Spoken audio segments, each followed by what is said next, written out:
Well, our story begins, with old St. Augustine. Way back in days of old, he reported on this theme.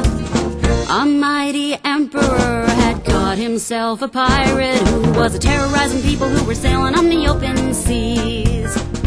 What meanest thou by keeping hostile possession of the sea?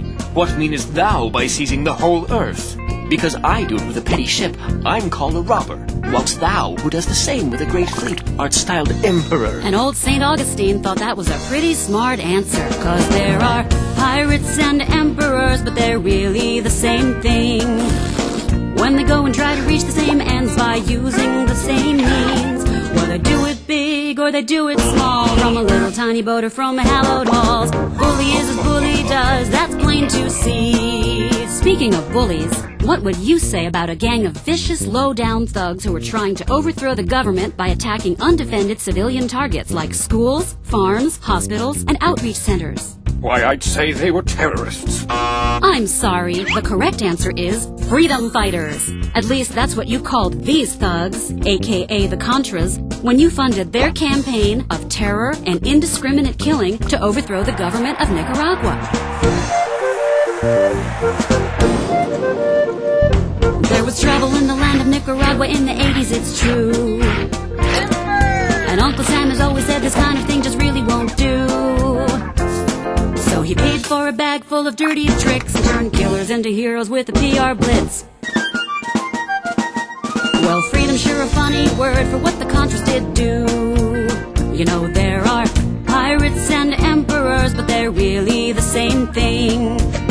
Even the ones who say they just wanna let freedom ring, well, they do it big or they do it small, but only one goes down when they break the law, while the big one claims This really don't apply to me. The funny thing about pirates and emperors is that they often start out as pals who get into a tiff somehow and end up enemies. You mean like Lex Luthor and Superman? Yeah, except Lex Luthor was a nice guy before he lost all his hair, whereas Manuel Noriega, Saddam Hussein, and Osama bin Laden were all known thugs and mass murderers when they were on the CIA payroll. That's why they got the job. Either that, or Uncle Sam is just a really bad judge of character. I don't understand why this keeps happening to me. Well, not so long ago we thought Saddam here was a pretty swell guy, and we helped him get the goods to make the Ayatollah Khomeini cry.